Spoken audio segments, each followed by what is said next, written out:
지난 시간에 우리는 목자이신 주님은 양이 원하는 길보다는 이 양을 살리는 길을 택하신다라고 말씀을 드렸습니다. 그리고 그 이유는 목자이신 하나님의 자기의 이름을 위하여 우리가 이것도 알게 되었는데요. 오늘은 이제 그 연장성상에 있는 말씀을 이제 드리고자 합니다. 어느 전도사님 한 분이요, 그 학생들을 데리고 이제 버스를 대절해서 겨울 수련회를 갔습니다. 근데 갑자기 그 버스가 빙판인 그 빙판길 내리막길 있잖아요. 빙판인 내리막길에서 브레이크가 듣지 않는 진짜 긴급한 상황이 발생한 거예요. 이 버스가 미끄러지면서 학생들이 소리를 지르고 이제 난리가 난 거죠. 그런데 이상하게 그 전도사님의 마음속 깊은 곳에서요, 갑자기 이제 이런 기도가 나왔다고 합니다. 주여 본전 뽑으시옵소서. 주여 본전 뽑으시옵소서. 알고 보니까요, 이 전도사님은 이제 3개월 후에 목사 안수를 받기로 이제 그렇게 예정이 되어 있었거든요. 그러니까 지금까지 주님이 나를 주의 종으로 부르셔가지고 다 준비시켜서 이제 막 사역에 어떤 꽃을 피우려는 찰나인데 이대로 데려가시면 주님이 손해라는 거예요. 그건 내 손해가 아니고 그런 거 아니냐는 것이죠. 그 주님이 지금까지 투자하신 만큼 본전을 뽑아야 한다는 논리로 세상의 그 급박한 상황에요, 본전 뽑으시옵소서, 이제 이런 기도를 했다는 것입니다. 더 놀라운 게 뭔지 아세요? 그 기도 후에 진짜 버스가 멈췄대요. 진짜로요. 안전하게. 여러분, 이게 그냥 지어낸 이야기 같으시죠? 그 황성주 박사님이 쓰신 시편 23편이라는 책에 보면 그 박사님이 재수생 시절에 실제로 겪었던 이야기라고 합니다. 저는 이 이야기를 읽으면서요, 문득 진짜 하나님은 손해보는 것은 안 하시는구나, 이분은. 문득 그게 생각이 들었거든요. 이분은 자기 이름을 위하여 우리를 인도해 주는 분이세요. 아무리 넘어지고 자빠져도 뭐 앞으로 가도 뒤로 가도 그분은 자기 이름을 위하여 나를 인도하시는 실수가 없으신 분이구나. 나도 목사로서 내가 이 배짱을 가지고 주여 본전을 뽑으시옵소서, 저를 통해 본전 뽑으시옵소서. 내가 이렇게 정말 기도해야 되겠다. 저도 모르게 지난 한 주간 이런 강한 확신이 들었는데요. 이제 오늘은 짐은 가볍게 몸은 홀가분하게 이 시편 23편 시리즈 4번째 시간으로 자기 이름을 위하여 의의 길로 인도하신도다, 이 3절 후반부의 말씀을 가지고 의의 길에서 들리는 목자의 음성이란 제목으로 함께 은혜를 나누겠습니다. 아시다시피 본래 이 성경 시대는 다들 이 혈연관계로 맺어진 그 가족 공동체에 그 가족 공동체로 이제 마을이 다 형성되어 있었습니다. 그래서 뭐 아브라함, 이삭, 야곱과 같은 족장들을 중심으로 친족들이 이게 다 모여가지고요, 그 친족들을 중심으로 해서 커뮤니티가 이제 형성되었기 때문에 뭐 서로 비밀이란 게 아예 없었습니다. 그냥 다 아는 거예요. 뭐 그래서 누가 양을 잘 돌보는 은사가 있는지도 다 알고 있었을 거예요. 실제로 다윗의 아버지인 이새는 아들이 8명이나 있었잖아요. 근데 그 가운데 다윗에게 양을 돌보는 은사가 있음을 알고요, 막내인데도 불구하고 자신의 양을 그 막내한테 맡기는 거예요. 거기 은사가 있으니까요. 그래서 다윗의 동네 사람들도 다윗의 은사를 잘 알고 내 양도 좀 돌봐줘 하면서 다윗에게 맡겼을 것입니다. 당연히 양의 주인이라면 자신의 양을 잘 돌봐줄 목자에게 맡기고 싶은 게 그게 주인의 마음이잖아요. 그래야 주인도 안심하고 양들도 행복할 수 있기 때문에 그렇죠. 다윗은 베들레헴에서 이미 양을 잘 돌보는 선한 목자로 명성이 있었고요, 그 이름과 명성에 걸맞게 양들을 잘 인도했을 뿐만 아니라 한 마리의 양도 잃어버리지 않고 마을 입구에 있는 그 양의 우리로 다 양들을 잘 인도하는 거예요. 실제로 유모세 선교사님이 쓰신 열린다 성경 이 광야 이야기 편을 보니까요, 이스라엘의 그 여리고 지역을 거쳐서 예루살렘으로 올라가는 이 유대 광야의 길은 이게 비록 짧은 길이지만 성지 순례자들에게는 가장 인상적인 곳이라고 합니다. 왜 그런가 봤더니 산과 골짜기로 이어지는 광야의 언덕에는 이 가로 방향으로 해가지고 수없이 이어지는 선처럼 보이는 길이 있거든요. 위에서 보면은 아주 그냥 선처럼 보여요. 근데 이게 뭐냐면 양들이 지나다니던 양의 길이라는 거예요. 사진 하나만 보여주시겠어요? 양의 길이에요. 이 사진에서 보는 것처럼 이렇게 약간 이렇게 시골길 꼭 차게 생겼잖아요. 보면은요. 그리고 이 길이 오늘 본문에 나오는 의의 길입니다. 의의 길. 이 의의 길이라는 단어는 히브리어로 마갈 째덱이라고 해가지고요. 바른 길이라는 뜻을 가지고 있거든요. 그런데 이 마갈이라는 것은 뭐 이렇게 잘 포장된 넓은 길이 아니라 시골에 보면은 반복적으로 이렇게 다녀가지고 저렇게 길이 그냥 이렇게 생긴 데 있잖아요. 보면요. 이렇게 마차들이 지나가고 수레바퀴가 특히 지나간 자국들. 자연스럽게 생긴 그런 길이라는 거예요. 그러니까 우리나라도 보면 옛날 그 근대화 시기에 보면 이렇게 시골길에 저도 외갓집에 가서 그런 걸 봤던 기억이 나거든요. 이렇게 뭐 마차 같은 거 수레바퀴 그 작은 차들 이렇게 지나가면 꼭 그 바퀴 자국이 나중에 처음에는 부드러워서 자국이 났다가 다 이렇게 마르고 굳어지면은 거기가 딱딱하게 굳어지잖아요. 그대로 굳어버리고요. 이제 그런 길이 바로 성경에서 말하는 의의 길입니다. 양의 길이고요. 마치 그 자주 다니는 길이 이제 파이게 되면은 이제 물론 이제 저 길을 따라서 이렇게 갈 수는 있을 거예요. 근데 그 이렇게 움푹 파인 길이 이렇게 편하지는 않잖아요. 보면은요. 부드럽고 편한 길은 아니에요. 그래서 마갈 째덱이라고 하면은 길은 길인데 하나님께서 만드신 의롭고 바른 길이지만 불편하고 좁은 길이라. 의롭고 바르지만 불편하고 좁은 길이에요. 꼭 광야와 같은 인생길을 걷는 우리 앞에 놓인 그런 길 같지 않습니까? 그래서 이 의의 길의 반대말이 무엇이냐고 물어본다면은 의의 길의 반대말이 불의한 길인가? 이렇게 생각하기 쉬운데요. 이것은 이제 이 원문의 뜻을 잘 모르기 때문이라는 거죠. 실제로 의의 길을 영어로 하면 right path라고 해가지고요. 옳은 길이라고 번역을 했습니다. 옳은 길. 즉 옳은 길의 이 반대말은 불의한 길이 아니라 wrong path. 잘못된 길, 틀린 길이라는 거예요. 여러분 한번 생각을 해보세요. 수많은 잘못된 길들이 펼쳐진 그 광야에서 다윗처럼 선한 목자가 없어요. 그리고 그 목자의 인도하심을 받지 않고 그렇게 나버린 그 수레바퀴 자국이 수레바퀴 자국이 난 그 좁은 길이 아니라 편하고 넓은 길. 그러니까 눈에 보기에 좋은 길을 가겠다고 고집을 우리가 부린다면 어떻게 될까요? 지난주에 보셨던 그 영상 속에 보면 그 어리석은 양이 있었잖아요. 한번 건져주니까 어때요? 그러면 이제 목자 따라 가야 되는데 껑충 뛰다 또 푹 빠져버리잖아요. 구덩이에. 그래서 때로는 목자를 따라가는 길이 비록 험하고 힘들지라도 그 길이 푸른 풀밭으로 가는 가장 최선의 길, 가장 빠른 길이라는 사실을 우리가 알아야만 하는데요. 내가 보기에 쉽게 보이고 뭔가 쉽고 막 편해 보이는 길이라 보일지라도 그 길은 우리를 허송세월로 만드는 잘못된 길일 수도 있다는 것입니다. 선한 목자이신 우리 주님은 여러분과 저를 더 좋은 물과 더 좋은 풀, 더 좋은 그늘이 있는 곳으로 인도해 주시고요. 오늘 본문처럼 의의 길로 인도해 주세요. 의의 길로요. 잘못된 길이 아니고요. 왜 그렇다고요? 자기 이름을 위해서는 손해보는 일을 절대 안 하시거든요. 본전을 다 뽑으시려고 해요. 그래서 유대 광야는 이 양과 염소 떼들 때문에 수많은 이 발자국들이 나 있는데 푸른 풀밭으로 인도하는 그 의의 길을 찾는 것은 그 광야길에 익숙한 베테랑 목자가 아니면 그 길을 잘 알지 못한다는 것입니다. 왜 양의 주인이었던 이새가요 7명이나 되는 그 형들을 다 제치고 막내였던 다윗에게 양들을 맡겼을까요?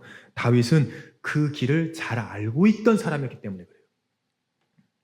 여러분 우리가 꼭 그런 거 아닐까요? 우리는 길을 먼저 찾아야 되는데요. 나를 배부르게 해줄 푸른 풀밭을 먼저 보려고 해요. 어디에 거기가 그게 있나? 그래서 너무 내 간만 믿고 그렇게 의지할 때가 있지 않습니까? 왠지 푸른 풀밭과 쉴만한 물가는 좁은 길, 오른 길에는 없을 것 같아요. 그거는 왠지 넓은 길에 있을 것 같고 포장이 잘 된 곳에 있을 것 같고. 여러분 광야의 특징이 뭔지 아시죠? 착시현상이잖아요. 헛것이 보이는 거예요. 열심히 이 길이 맞겠지 하면서 막 그러고 가는 거죠. 목자가 없어도 내 느낌에 이 길이 맞는 것 같아 지금. 그래서 완전히 다람쥐 쳇바퀴 돌듯이 이제 계속 그러는 거예요, 이제는. 실제로 광야 투어를 하는 여행객들 중에 길을 잘못 들어서 같은 길을 계속 맴돌다가요, 탈진하는 이유가 바로 이것 때문이라고 합니다. 가이드가 없는 거예요. 그래서 여러분과 제가 계속하는 실수가 이제 뭐 이런 거 아니겠습니까? 사람마다 다를 수 있겠지만 이상하게도 사람은요, 같은 실수를 반복하더라고요. 같은 실수를 반복해요. 그래서 잠언 14장 12절 말씀, 어떤 길은 뭐라고 하세요? 사람이 보기에 바르나 필경은 사망의 길이나. 어떤 길은, 그러니까 모든 길이 다 그런 건 아니에요. 근데 어떤 길은요, 사람이 보기에 거기가 바른 것 같아요. 거기가 옳은 길 같아요. 하지만 사망의 길일 수도 있다는 것입니다. 다람쥐 쳇바퀴 돌듯이 계속 같은 실수를 반복하면서 빙빙 맴도는 게 우리 살아온 모습은 아니었는지, 나는 꽤 괜찮은 길을 가고 있다라고 생각했던, 아니 그곳이 알고 보니까 막다른 골목이었고, 아니 우리 자녀들도 이렇게 키우면은 잘 키운다고 생각했던 그 방식을 알고 보면 그게 문제가 많았던 거 아니겠습니까? 그래서 막 후회가 되고요. 불교의 근본적인 가르침이 깨달음이거든요.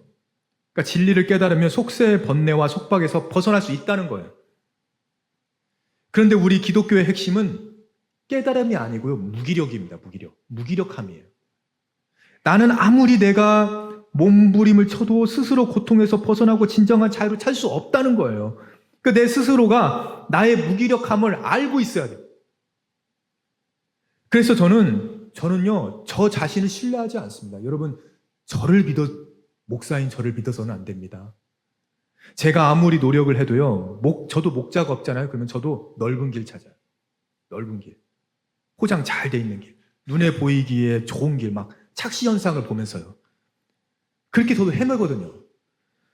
다람쥐 쳇바퀴 돌듯이 이 길이 옳은지 아닌지 알지도 못한 채 그냥 열심히 살아가고 있는 게 바로 저의 모습 아니겠습니까? 그게 저예요, 그냥.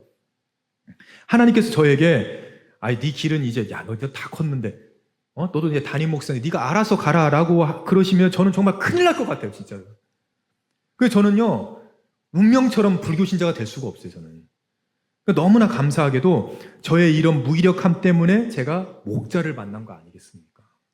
요한복음 14장 6절 말씀, 우리 한번 같이 읽겠습니다. 여호수께서 이르시되 내가 곧 길이요 진리요 생명이니 나로 말미암지 않고는 아버지께로 올 자가 없느니라. 아멘. 예수님이 말씀하셨어요. 길이라고요. 진리고 생명이라고 말씀하셨습니다. 여러분, 신앙이라는 것은 내가 뭘 득도하고 깨달아가고 뭔가 열심히 애쓰는 것이 아니라 이 말씀을, 예수님 하신 말씀, 내가 이제는 믿는 거예요. 내가 정말 받아들이는 거고요. 내가 뭔가 열심히 애쓰는 게 아니고요, 이렇게 말씀하신 분하고 관계가 회복되는 것입니다. 그래서 요즘 유기성 목사님이 하여튼 설교하실 때나 방송에만 나오면 꼭 하시는 그 설교 내용이 있으시더라고요. 뭐냐면은 사람들한테 물어보신대요. 예수님과 동행하십니까? 라고 물어보시면은 대부분 다, 그럼요, 목사님. 하나님이 저와 함께 하신 걸 압니다. 저 예수님과 동행합니다. 라고 대답을 한다는 거예요. 그럼 한 번 더 물어보신대요. 그럼 예수님과 친밀하게 동행하십니까? 친밀하게 동행하시나요? 그렇게 물어보시면 대답을 못 한다는 거예요. 친밀하진 않거든요. 관계 회복이 되지 않는 거예요. 길이요 진리요 생명이신 예수님을 통해 하나님께 나아가야 되는데 그게 잘 안 되는 거예요. 여러분, 언제 여호와가 목자가 되어주세요? 관계가 회복되었을 때 목자가 되어주시는 거예요. 아니, 이분이 내 목자가 되셔야 되는 거잖아요. 이건 내 양이 돼야 되는 거고요. 너는 내 양이 아닌데 왜 여기에 있니? 다른 울타리로 가거라. 이럴 수 있는 거잖아요. 여러분, 언제 자기의 이름을 위하여 의의 길로 주님께서 인도해 주실까요? 그분과 관계 회복이 돼야 되거든요. 그래서 비록 이렇게 어리석고 각기 제 길로 가는 양과 같은 모습들이지만 그래도 우리의 목자가 계셔서, 그래서 우리가 이렇게 주님 앞에 나오게 된 거 아니겠습니까? 그걸 생각할 때마다 얼마나 이게 감격스러워요. 어떻게 내가 나의 목자가 되어주셨지? 내가 어떻게 저분의 양이 될 수가 있지? 얼마나 감사한지 몰라요. 2절과 3절 말씀 여러분 다시 한번 보시면 자, 그래서 이제 반복되는 표현이 있는데요. 이렇게 나오죠. 그가 나를 푸른 풀밭에 누이시며 쉴만한 물가로 인도하시는도다. 자, 인도하심도 나와요. 근데 3절도 보세요. 내 영혼을 소생시키시고 자기 이름을 위하여 의의 길로 인도하시는도다. 여기 인도하시는도다가 2번 반복해서 나오지 않습니까? 아니 6절까지밖에 없는 이 짧은 말씀이요 2번이나 인도하심도다가 나와요. 왜 유일하게 인도하심도다가 2번이나 반복이 될까요? 우리 인생이 누군가의 인도하심이 정말 필요하다는 거잖아 지금. 우리는 나 스스로가 도를 깨닫고 스스로 진리를 찾고 나서서 그런 존재가 아니라요 누군가의 인도하심을 받아야 되는 존재들이. 실제로 성경에서 양털은 그리스도인의 그 옛 삶을 가리키거든요. 그러니까 우리의 옛 자아, 옛 삶이에요. 그 양털이요. 나를 무겁게 끌어내어서 물이 고인 그 웅덩이에 한번 빠지면 여러분 털이 그렇게 많은데 물에 한번 빠졌다고 생각해 보세요. 그 혼자 나올 수 있겠어요? 도무지 빠져나올 수가 없습니다. 심지어 온갖 육신의 일과 세상 생각으로 이루어진 그 오물덩어리들이잖아요. 그 오물덩어리들이 막 털에 도덕도덕도덕 막 붙는 거 이게. 찰싹 달라붙어 있는 거 아니겠습니까? 그래서 대제사장이 지성소에 들어갈 때는요. 양의 털로 된 옷은 못 입겠어요. 죄를 상징했거든. 옛 모습을 상징하고요. 마찬가지로 우리 역시 옛 삶이라는 무거운 양털을 다 깎아버려야 돼요. 아니 양털이 이렇게 무거우면 다 깎아버려야죠 그거. 내가 옳다는 길, 우리 자아 중심적인 삶, 여전히 버리지 못하는 그 엉겨붙어 버린 것 같은 그 옛 삶을 다 버려버려야 된다는 거 그걸요. 그래서 오늘은 이 인도하시는 도다 이 말씀과 관련해서 이제 2가지의 것을 함께 생각해 보고자 하는데요. 자, 그 첫 번째는 하나님의 인도하심을 일상생활 속에서 경험하기입니다. 하나님의 인도하심을 일상생활 속에서 경험하기. 이제 제가 제 인생에서 정말 중요하게 여기는 이제 2 여성분이 계시는데요. 이제 한 분은 이제 남미화 씨, 이제 제 이제 아내예요. 이제 하여튼 제가 이제 이렇게밖에 말할 수 없는 제 입장을 좀 이해해 주시길 바랍니다, 여러분. 이렇게라도 말을 해야지 이제 제가 집을 좀 편안하게 들어가거든요. 하여튼 옳은 길 따르라 의의 길로 하면서 계속해서 잠시도 목회를 방심하지 못하도록 만들어주는 분이니까요, 그냥. 그런가 하면 이제 또 한 여성은 이 운전할 때마다 목소리로 만나는 제 스마트폰의 내비게이션, 그 여성분. 이분도 정말 저한테 중요해요. 특히나 이 내비게이션이 저는 없잖아요. 그러면 차를 운전해서 예를 들어서 어떤 건물을 나왔어요. 마트 주차장을 이렇게 나왔는데 양갈래길 이렇게 있잖아요. 그러면 어디로 가야 될지를 모르겠어요. 저는. 오른쪽으로 가야 되나 왼쪽으로 가야 되나. 왜 이렇게 지하에 있다가 나오면은 내비게이션이 바로 안 될 때가 있잖아요. 그럼 전 너무 당황스러워요, 진짜. 제 목회 인생에 여러 차례의 위기가 있었는데 그 중에 아직도 기억에 남는 것이 이제 저희 담임 목사님하고 장로님들 다 태우고 잠실에 있는 그 신축 아파트 대단지 아파트 있잖아요. 거기를 이제 지하 주차장을 들어간 거예요. 와, 거기는 왜 이렇게 복잡해요, 진짜로. 어디가 아파트 그 현관 입구인지 못 찾겠더라고요, 진짜로. 그래서 막 빙빙 도는 거예요, 거기가 안을 막. 처음에는 장로님들이 되게 복잡하네요 이러시다가 이제 너무 제가 도니까 뒤에서 막 이제 막 불편해 이제 막 이분들이. 제 목회 인생이 정말 큰 위기였습니다. 여러분 오늘 교회에 오실 때 주님 제가 오늘 예배를 드리러 갑니다. 오늘 예배 후에 누구누구와 약속이 있고 내일 오전에는 중요한 회의가 있습니다. 병원 진료가 있습니다. 저에게 은혜를 주세요. 지혜를 주시고 주님의 인도하심을 받게 해주세요. 여러분 이렇게 기도하십니까? 제가 새벽에 기도하는 것 중에 하나가요. 사람들 만나서 우리 성도들 만나서 헛소리하지 않게 해달라고 저 그 기도하거든요. 진짜로요. 저도요. 그냥 내버려두면 헛소리를 해요. 아무리 목사라도 그냥 내버려두면 이 판단력이 제가 흐려지거든요. 그래서 내가 옳다는 길을 가게 되는 게 그게 저의 모습이더라고요. 그게 우리 모습 아니겠습니까? 그래서 제가 지혜가 필요할 때는 예전 같으면 이제 모익수 목사님을 제가 이제 찾아갔는데요. 뭔가 어려운 판단을 할 때마다 참 이분은 정말 놀라운 게 AI처럼 10초도 안 돼서 그냥 답변을 딱 주세요. 다 그냥 지혜를 나눠주세요. 그런데 지금은요. 1년에 한 번 스승의 날 때만 제가 인사드리러 가요. 그 외에는 아무리 고민이 있어도 웬만하면 연락 안 드립니다. 제가 왜 그런지 아세요? 이제는 새벽에 일어나서 하나님께 구하기 때문에 그렇습니다. 제 진짜 목자가 따로 있거든요.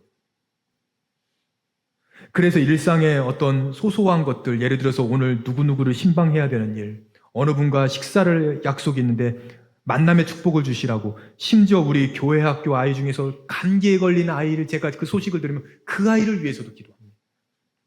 여러분, 우리가 어마어마한 거, 뭐 대단한 거 가지고 하나님 앞에 나가도 되지만 아주 작고 사소한 것을, 그걸 가지고요 자꾸 주님께 아뢰는 것, 이것이 신앙생활에 가장 중요하다는 사실입니다. 양이 워낙 겁이 많은 동물이라고 말씀을 드렸잖아요. 그래서 잔잔하게 움직이지 않는 그런 이렇게 움직임이 없는 물을 좋아한다고요. 막 흐르는 물을 마시려면은 코와 입 간격이 짧아서 코에 물이 들어갈까봐 이제는 겁이 나는 거예요. 입하고 코가 짧으니까요. 그래서 흐르는 물은요 아예 마시질 못합니다. 여러분, 우리가 이렇게 멀쩡하지만요, 어릴 때부터 혹은 어떤 환경에 의해서 상처받는 일이 잘 치유되지 않아서 우리는 다 이렇게 트라우마가 있습니다. 저도 이제는 뭔가 어려운 일에 부딪히게 되면 저도 모르게 좀 이렇게 위축이 되는 것 같아요. 조금 이렇게 두려움이 생겨요. 그러니까 제가 가장 힘들어하는 것 중에 하나가 누군가의 갈등을 겪는 걸 저는 참 힘들어하거든요. 그러니까 주님은 그런 저를 아시고 부목사 시절에 이미 제주도에서, 전주에서 한 차례씩 갈등을 극복하는 훈련을 시키셨어요. 그러니까 지금 우리 하름교회에서는요, 저를 뭐 힘들게 하거나 괴롭게 하는 분들이 한 분도 안 계세요. 그러니까 저한테 뭐, 목사님 혹시 힘들게 하는 사람이 있습니까? 물어보실 필요도 없어요. 저 그런 사람들 안 계시니까요. 또 혹시 모르죠. 나는 목사님 미워 죽겠어. 막 그냥 혹시 그런 분이 혹시 안 계시겠죠? 그런 분들. 하나님께서는 이런 저의 약한 부분을 아시거든요. 그래서 제 무기력함을 아시고 매일 일상 가운데 지혜를 구할 때 최선의 길, 저는 이 길로 가고 싶어요. 근데 의의 길로 가게 하시는 거예요. 늘 불안하고 뭔가 염려가 많고 흐르는 물만 봐도 마시지 못해 겁을 먹는 양과 같은 우리들이라고 한다면 여러분 꼭 기억하셔야 됩니다. 주일날 교회에서만 목자 찾지 마세요. 교회에 오셔서만 목자 찾지 마실 바랍니다. 일상에서 만나는 하나님이 더 중요합니다. 여러분들 6일이 더 중요해요. 잠깐이라도 드리는 그 아침 기도와 공동체 성경 읽기, 그걸로 하루를 시작하시고요. 작고 소소한 것까지 다 주님에게 인도하심을 구하세요. 일상생활에서 아주 작고 사소한 것부터 그렇게 먼저 여러분들의 목자를 만날 수 있는 그런 삶이 될 수 있기를 주님의 이름으로 소망합니다. 자, 그런가 하면 이 두 번째는 더 높은 차원의 인도하심을 경험하기. 인도하심 구하기 아닙니다. 더 높은 차원의 인도하심을 경험하기. 먼저 그 2절 말씀에 인도하시는도다. 이거는요, 모든 성경에 그 인도하심에 대해서 리드라고 이렇게 번역이 되어 있습니다. 그러니까 he leads me 이렇게 되어 있어요. 근데 3절에 인도하시도다는 물론 리드라고 번역해도 되긴 하지만 가이드라고 되어 있어요. He guides me 이렇게 되어 있어요. 2절에 인도하다라고 번역이 된 히브리어가 이제 라할이라고 해서 주로 쉴만한 곳, 좋은 곳. 자, 여기로 이런 좋은 곳으로 인도할 때 사용하는 단어인가 하면은 3절에 인도하다는 낙하라고 해서요. 역시 그냥 인도하다, 안내하다 이런 뜻을 가지고 있어요. 그러니까 이거를 굳이 구분할 필요는 없는 것 같아요. 그런데 이번에 제가요 2절과 3절을 묵상하면서 새롭게 발견하게 된 것이 있거든요. 제가 예전에는 그 2절과 3절에 둘 다 그래 인도하심이 있네 이제 이렇게 생각을 했거든요. 그래서 두 구절 모두 리드로 표현을 하던 뭐 가이드로 표현을 하던 상관이 없어요. 둘 다 인도하심이 있어요. 그런데 2절과 3절의 그 인도하심의 앞부분들이 어떤 내용인지를 자세히 보면은 우리가 이 목자의 마음을 좀 더 깊이 알 수가 있습니다. 자, 2절 말씀 다시 한번 보세요. 우리 2절 함께 읽겠습니다. 그가 나를 푸른 풀밭에 누이시며 쉴만한 물가로 인도하시는도다. 아멘. 2절 말씀의 인도하심은 지금 내가 필요한 것들이 있어요. 내가 원하는 것들에 대한 인도하심이에요. 푸른 풀밭, 양이 원하는 거잖아요. 내가 원하는 거예요. 쉴만한 물가, 내가 원하는 것들이에요. 이런 것들은 지금 당장 내게 유익하고 내가 막 욕망하는 것들 아닙니까? 재정의 문제. 내게 필요한 거죠. 내가 살 집 필요한 거예요. 내 자녀 손주들의 입시의 문제, 결혼의 문제, 하다못해 이번에 투자한 주식이 잘 되는 것 다 내게 필요한 푸른 풀밭과 이게 쉴만한 물가라는 얘기입니다. 그런데 우리의 목자이신 주님은요, 더 높은 것을 주시려고 합니다. 높은 단계의 것이 있다고 말씀하세요. 자, 그게 3절 말씀입니다. 우리 3절도 함께 읽겠습니다. 내 영혼을 소생시키시고 자기 이름을 위하여 의의 길로 인도하신도다. 아멘.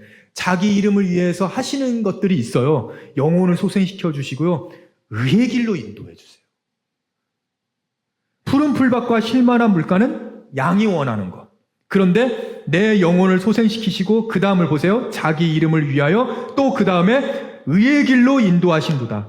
이 더 높은 단계의 인도하심이 있다는 것입니다. 내 자식을 위해, 가족의 건강을 위해 재정적으로 부족함이 없도록 구하는 것 참 중요합니다. 그 인도하심도 우리가 받아야 돼요. 그런데 우리 주님은 자기 이름을 위해서는요, 의의 길로 인도하시는 더 높은 단계의 인도하심 우리에게 주시더라고요. 2절의 인도하심이 그 양의 털처럼 무기력한 나의 옛 삶이었다면 이제 우리는 그 양털 옷을요 다 벗어버려야 돼요. 한 단계 더 올라가셔야 돼요. 하나님의 나라를 위하여 내가 예수 믿는 자로서 진실하길 원합니다. 세상의 것을 추구하지 않길 원합니다. 의의 길을 걷길 원합니다. 내 유익을 위해 남의 눈에 눈물 흘리는 그런 거 하지 않길 원합니다. 목자이신 주님의 인도하심을 받게 하여 주옵소서. 더 높은 차원의 인도하심이 필요하다는 것입니다. 이번에 임직하신 장로님들, 안수집사님들, 권사님들, 이분들이 18분들이나 임직시켜드린 이유가 뭐 교회에서 일할 사람이 없어서 그렇겠습니까? 지금보다 헌금 더 많이 하라고 그랬겠습니까? 하나님께서 자기 이름을 걸고 그런 것을 바라지는 않으시잖아요. 이제 여러분들은요, 더 높은 단계의 인도하심을 받아야 돼요. 임직하시기 전까지는 2절의 인도하심 다 받았어요. 2절의 인도하심을 충분히 받으셨어요. 이제 그 양털 옷은 이제 여러분 벗어버리세요. 그리고 3절의 말씀처럼 하나님께서 인도하시는 더 높은 의의 길로 이제 들어서셔야 된다는 거예요. 주님의 몸된 교회가 정말 이 땅을 품은 하늘 아래 아름다운 교회가 될 수 있도록 함께 지어져가면 이제 함께 헌신하는 거예요. 이제는요. 함께 하나님 나라를 세워가고요. 여러분 물질로 뭔가 헌신하고 싶으시다면 아픈 성도들을 위해서 물질도 쓰세요. 선교지를 위해서 헌신하시고요. 눈물 어린 기도로 그렇게 함께 하시는 겁니다. 우리의 영혼이 소생케 되는 것은 이 2절에 머문 그 공급하심에만 있지를 않습니다. 그것을 넘어서 3절에 하나님의 이름을 위하여 의의 길을 함께 걸어갈 때 이루어진다는 사실을 여러분 믿으시기를 바랍니다. 오늘 말씀을 이제 마치면서요, 한동대학교 이 초대 총장이셨던 고 김영길 박사님의 아내이자 또 갈대상자라는 책으로 유명하신 김영애 권사님, 아마 이 책들 읽어보신 분들 계실 거예요. 이 권사님의 이야기를 들려드리고 싶은데요, 그 책을 읽어보신 분들은 아시겠지만 이분들이 오랜 기간 동안 한동대학교에 하여튼 이 재정이 풀리지 않아요. 초창기 때 한동대학교가 참 어려웠습니다. 온갖 모함으로요 계속 고소 고발이 줄을 이으면서 정말 사방이 다 꽉 막힌 것처럼 어려운 상황에 처하게 되었다는 거예요. 그래서 더 이상 견디다 못해 남편 되는 김영길 총장님이 이제 부인에게 이런 말을 하게 되는데요. 여보, 이제 카이스트에 사표를 내고 내 퇴직금이나마 교직원들 월급을 좀 줘야 되겠어. 김영길 총장님은 카이스트에 휴직계를 내고 그 한동대학교의 총장으로 와 계셨거든요. 근데 그 안정적인 모든 것들과 이제는 완전히 결별하자는 거죠. 김 권사님은 한동대학교에 있으면서도요, 힘들고 지칠 때마다 자신들이 돌아갈 수 있는 카이스트가 있다는 사실이 얼마나 위안이 되었는지 모릅니다. 그래도 카이스트가 있으니까 이제 이러신 거예요. 그런데 이제 사표를 내자는 거, 거기. 그뿐만 아니라 노후 준비를 위해서 한동대학교 몰래 숨겨놓았던 그 16년 동안의 카이스트 퇴직금이 있어. 그걸 포기하자는 거지. 이 부인 권사님이요, 정말 그렇게까지는 하고 싶지 않았던 것입니다. 그래서 못한다는 말은 차마 못하고, 여보, 저도 좀 기도해 볼게요. 이렇게 말하고는 남편의 생각을 막아보기 위해서 그날 바로 은행에 가가지고 당장 급하다는 돈, 그 돈 얼마를 학교에다 송금해 버린 거예요. 그러면서도 내 남편은 저렇게 결연한데 나는 너무 속된 거 아닌가? 자기 자신이 너무 부끄러워서 잠도 오지를 않았대요.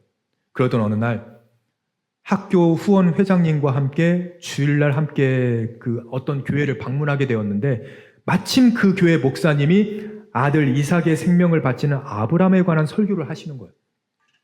근데 이 말씀을 들으면서 이 권사님이요 눈물을 쏟으십니다. 마치 하나님께서 자신에게 하시는 말씀 같았기 때문에 그래요.